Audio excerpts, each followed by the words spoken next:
Nous allons continuer de parler rugby avec, dans quelques instants, un coup d'œil sur le top 14. En tout cas, une partie de cette journée qui s'est jouée, mais pas tout à fait. Enfin bref, on essaiera de voir comment se sont comportées les équipes de Nouvelle-Aquitaine lors de cette journée. Mais nous allons parler rugby, cette fois côté éducatif, côté éducation, le rugby des jeunes.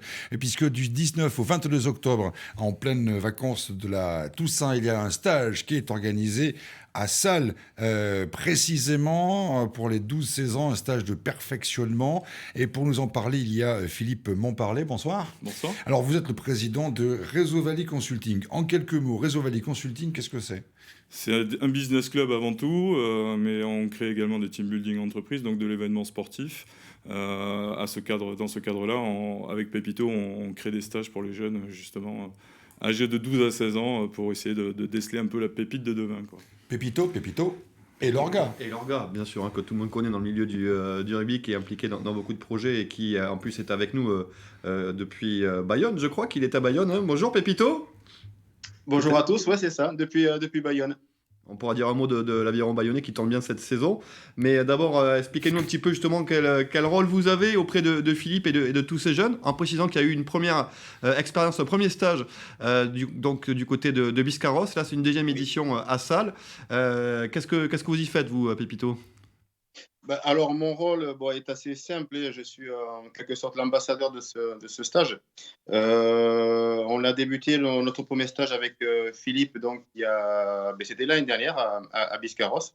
Ça s'était plutôt bien passé, donc du coup, on a décidé d'en refaire un autre, et qui aura lieu donc à Salles du 19 au 22 octobre. Qu'est-ce que vous avez envie de leur dire? Quel est le message que vous voulez envoyer aux jeunes qui vont venir durant ce stage? Un message assez classique. Ouais, c'est vrai que c'est un stage qui est fait pour se faire plaisir avant tout, et puis partager de bons moments, comme on a pu le vivre avec Philippe quand on a pratiqué ce sport. Donc, voilà, histoire de se retrouver et puis échanger autour de ce sport qui nous a fait grandir. Et bien sûr, comme l'a dit Philippe, c'est pourquoi pas déceler les pépites qui feront le bonheur du rugby français dans l'avenir. Alors justement, je pose la question à vous deux, à Philippe comme un pépito. Est-ce qu'il vous semble que le rugby d'aujourd'hui et le rugby que vous avez connu, vous, sachant que vous n'êtes pas non plus aussi vieux que ça, hein, c'est pas ce que je veux dire, mais, mais quand même, le rugby tel qu'il a évolué, qu'est-ce que vous en pensez? Est-ce qu'on n'est pas en train de devenir de plus en plus, entre guillemets, foot? Je vais laisser Pépito Ah, ah, commencer à, Ouais, commencer à répondre. la question. non, on est quand même assez loin du foot. C'est vrai que le rugby, c'est vraiment professionnalisé et puis a changé. On a connu, moi j'ai connu la partie pro aussi, hein. J'ai connu le rugby amateur, après je suis passé pro. Et là, je sens que ça a quand même changé de braquet, de vitesse, où voilà, les morphologies ont encore changé. Mais je pense pas qu'on soit quand même au niveau du foot, et on a quand même gardé cet esprit encore un petit peu festif, encore rugby clocher, à mon sens. Ouais. Philippe, donc c'est un stage de perfectionnement, donc ça veut dire qu'il y a déjà une bonne base de rugby. On est là pour améliorer le jeu, mais pour suivre ce que disaient Bastien et Pépito, vous insistez aussi sur les valeurs du rugby, l'éducation de ces Complètement, valeurs. la transmission. Aujourd'hui, nous, on est totalement dans la transmission de ce qu'on a pu vivre en tant que sportif de haut niveau. Aujourd'hui, dans l'encadrement, on cherche beaucoup d'encadrants professionnels ou ex-professionnels qui vont permettre d'amener aussi cette expérience-là auprès des jeunes. Et c'est vraiment le leitmotiv. Aujourd'hui, bien sûr que on a des petites pépites qui se voient sur l'ensemble des stages.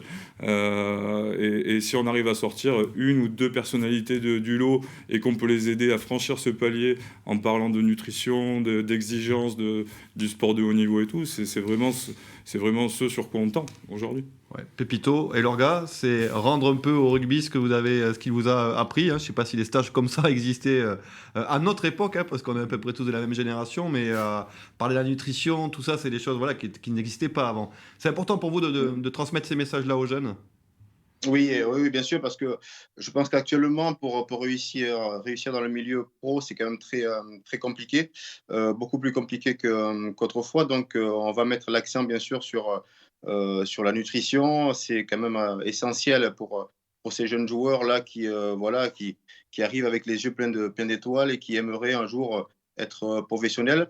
Mais pour être pro, c'est vrai qu'il y a quand même un lot de sacrifices dont la nutrition fait partie, et puis bien d'autres choses. Donc, on va voilà, essayer d'encadrer ça et de faire passer le bon message, un message qu'on a, nous, entendu quand on était joueur, quoi. La question qui fâche, Mathieu, c'est vous ou c'est moi qui la pose? C'est vous, Bastien. Ah, voilà. Comment? Alors pourtant, on devrait jouer à Shifumi, les trucs, et chaque fois, On n'a pas eu le temps de le faire. Là, c'est non, mais comment vous faites, hein, mesures sanitaires, la Covid, etc. Est-ce que le stage est maintenu? Est-ce que vous pouvez rassurer les parents? Ouais. Voilà, parce que c'est important. Un stage de rugby, c'est beau, c'est bien, mais un stage de rugby en période de Covid, c'est plus compliqué. Alors effectivement, le stage aujourd'hui est maintenu. On va devoir répondre à beaucoup d'exigences sanitaires. Pour le moment, on n'a pas accès aux vestiaires et donc aux douches et donc au clubhouse. Donc on espère que les mesures vont s'alléger avant le stage pour que au moins on puisse, pour la demi-pension des jeunes, accéder à un local fermé et qu'ils puissent se doucher. C'est quand même assez important, mais on va prendre la température de tous les gamins à chaque matin. On va essayer de garder les mesures barrières. Enfin, on va vraiment mettre ce qu'il faut en termes de mesures sanitaires pour répondre aux exigences qui sont demandées aujourd'hui. Et à qui ça s'adresse d'abord? Donc on a dit il y a l'âge, mais est-ce qu'il y a d'autres critères? Est-ce qu'il y a encore des places aussi? Alors, il y a encore des places parce que justement les mesures sanitaires qui sont mises en place en ce moment font que les inscriptions ne vont pas aussi vite que ce que l'on pensait. Aujourd'hui, il nous reste clairement une vingtaine de places possibles par rapport à l'objectif que l'on s'en était fait. Il n'y a pas de poste, il n'y a pas de niveau, c'est non, garçon-fille aussi Alors, on a des filles. Ouais. On a des filles. J'ai déjà à peu près 4 filles qui sont inscrites, qui sont sur 3 catégories d'âge différentes. Aujourd'hui, ça s'adresse vraiment aux ados de 12 à 16 ans. Et notre idée, comme je vous l'ai dit au début, c'est vraiment de chercher des petites révélations de demain, peut-être. Et surtout, quand on trouve un jeune ou une jeune qui a des capacités qu'on estime un petit peu au-dessus de la moyenne, justement essayer de leur apporter cette expérience-là pour les aider à franchir des paliers. Alors, justement, comment on décèle une future pépite? Quels sont qu'est-ce que vous regardez en premier? C'est quoi? C'est l'état d'esprit? C'est le jeu de jambes? Enfin, voilà. Il n'y a pas que les qualités physiques, ça c'est une évidence. Il y a la technique individuelle, il y a l'approche psychologique aussi du joueur par rapport aux autres. Il y a sa façon de prendre l'environnement. Aujourd'hui, sur ces catégories, notamment chez les jeunes de 12 ans, il y a beaucoup de travers, des débordements le long de touche. Aujourd'hui, si on arrive à trouver un joueur qui, au contraire, va lever la tête et va chercher un intervalle pour après essayer de faire jouer derrière, ça, c'est des choses qu'on apprécie tout particulièrement. Et on les repère vite, oui. ces jeunes-là? Oui. Bon, et c'est dommage qu'il n'y ait pas eu ce genre de stage pour Mathieu, quand même. Hein, parce ouais, mais Mathieu, il a été décelé quand même. Non, Pépito, on en avait parlé déjà. Il est passé à côté d'une carrière. Enfin, c'est pas le bol. Hein. Il est passé à ça. Voilà. Mais Pépito qui a suivi aussi le parcours de Mathieu, et le connaît Vous bien. avez l'état d'esprit, mais il manquait le jeu. Au niveau de l'état d'esprit, il était nickel, franchement.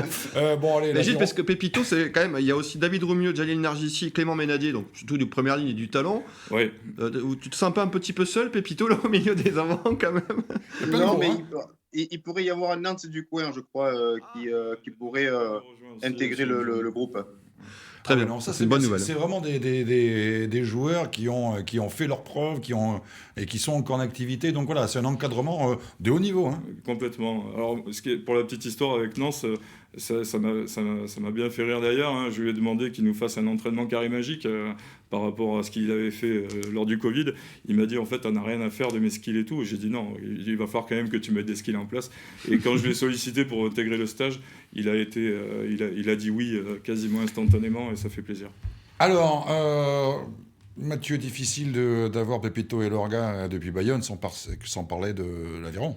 Oui, bah, j'aimerais avoir l'œil de Parce qu'on va Pépito voir en sur le plus, début ouais. de saison en top 14, mais on voit que surtout que l'Aviron Bayonnais a quand même réussi un des bels exploits de cette dernière journée de top 14 avec une victoire à l'extérieur au Stade français.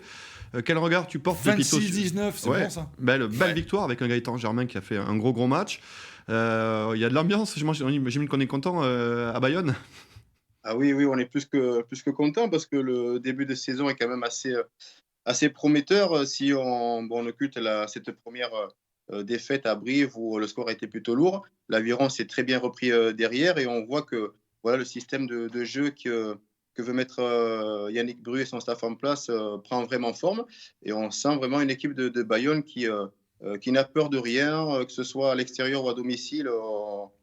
Cette équipe-là pratique le même jeu, un jeu qui est fait à base de mouvements et même dans la rotation, on ne sent pas une équipe qui est en perte de dynamisme. Donc, c'est vraiment encourageant. Et puis derrière, ça pousse fort autour de l'Aviron. Donc, c'est super, c'est bien. Voilà, dommage qu'il y ait l'UBB, quoi, c'est ça en fait. Ah, il y aura un club qui pourra nous arrêter, c'est l'UBB cette année. Ok, merci beaucoup d'avoir participé depuis Bayonne à cette émission pour présenter donc les stages rugby Pépito et Lorga du 19 au 22 octobre à Salles. Vous l'avez compris, allez faire un tour sur Internet et vous trouverez l'adresse pour vous inscrire. Il reste encore quelques places, mais vous serez encadré par des joueurs de haut vol. Rapidement, pour vous dire qu'en top 14, Brive a battu Pau 19-13. On avait annoncé un match serré, on l'a eu. On l'a eu. L'Aviron Bayonnais, on vient d'en parler, est allé battre le Stade Français 26-19. Chapeau. En revanche, bon, on en parle rapidement parce que sinon ça va énerver. Agen a perdu à Clermont 31-12. Ouais. Agen Stade Français, prochain match, ça risque d'être quand Ça va même faire mal. assez costaud à Armandie. Merci beaucoup, Philippe en parlait. Merci beaucoup, Mathieu. Si, mais on va vite aller voir l'UBB parce que oui, le lundi. Ah oui, non, c'est chaud. C'est chaud. plus Et puis- spaghetti, c'est rugby aussi. Voilà, et puis nous, on va rester encore ici un petit peu pour parler foot, puisque les Girondins ont gagné 3-0 face à Dijon.